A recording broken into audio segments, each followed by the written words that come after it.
Bonjour à tous, c'est Dr Experiment. On se retrouve pour le top 5 des métiers les plus dangereux au monde. Allez go, c'est parti. En 5e position, on retrouve les pêcheurs en mer.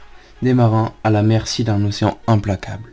Si la vie sur l'océan paraît romantique, la pêche commerciale n'est pas faite pour les fragiles du cœur. Les pêcheurs de crabes, par exemple, travaillent sur les eaux fertiles mais mortelles de l'Alaska, doivent composer avec une météo déchaînée des vagues puissantes et le risque constant d'être balayés par-dessus bord. Pour résumer, les pêcheurs en mer doivent faire face à des conditions météorologiques impitoyables. En 4e place, on retrouve les bûcherons. Des gens robustes aux prises avec certaines des plus grandes créations de la nature. Bûcheron a été classé en 2013 le métier le plus dangereux aux États-Unis. L'exploitation forestière demande un travail arraché, mené dans des régions retirées sur un terrain souvent traître.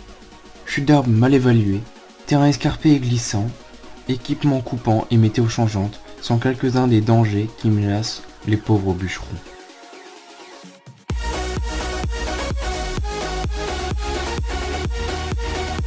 En 3e position, on retrouve les astronautes. L'une des vocations les plus dangereuses. Et oui, j'ai bien dit astronaute, que c'était une vocation très dangereuse. Sachez juste avant qu'être astronaute est 10 000 fois plus dangereux qu'un travail moyen en France. Comme je vous l'ai dit, astronaute n'est pas le premier mot qui vient à l'esprit en pensant à des métiers dangereux. Peut-être parce que peu de gens ont occupé le poste jusque-là. Pourtant, statistiquement parlant, le taux de mortalité y est astronomique. Il est de 5%, ce qui rend la profession environ 10 000 fois plus dangereuse qu'un travail moyen en France. Les moments les plus meurtriers sont ceux du lancement et de la rentrée dans l'atmosphère terrestre. Risques qui sont réduits grâce à des séquences d'abandon rigoureuses et au système de protection thermique des engins spatiaux. Je peux aussi citer l'une des peurs de l'astronaute canadien, Chris Hadfield, qui a avoué que sa plus grande peur est de dériver dans l'espace. En 2e place, on retrouve les sapeurs-pompiers. Les premiers intervenants héroïques devant les flammes.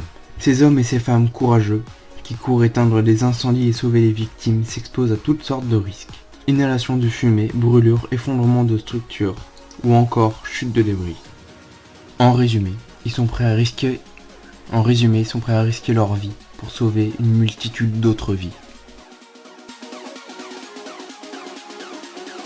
En première place, on retrouve les démineurs. Des ingénieurs dont la vie tient à un seul fil, rouge ou bleu. Les démineurs mettent leur vie en danger pour éviter des pertes civiles. La neutralisation des explosifs est un métier exigeant des nerfs d'acier. Les ingénieurs d'élite qui s'engagent dans ce travail doivent dépasser leur instinct naturel d'autopréservation à mesure qu'ils approchent et tentent de neutraliser une voiture piégée, un engin explosif ou une mine terrestre. Certains robots sont équipés pour désarmer les bombes, mais rien ne vaut la main ferme et esprit vif d'un expert chevronné. Lorsqu'ils vont sur les terrains, les démineurs sont couverts par un opérateur de contre-mesures électroniques qui brouille les signaux afin d'empêcher les ennemis de faire exploser les engins radiocommandés. Enfin, ils portent une tenue en fibre de Kevlar renforcée de 35 kg de mousse haute densité et de plaques balistiques en céramique qui résistent aux explosions.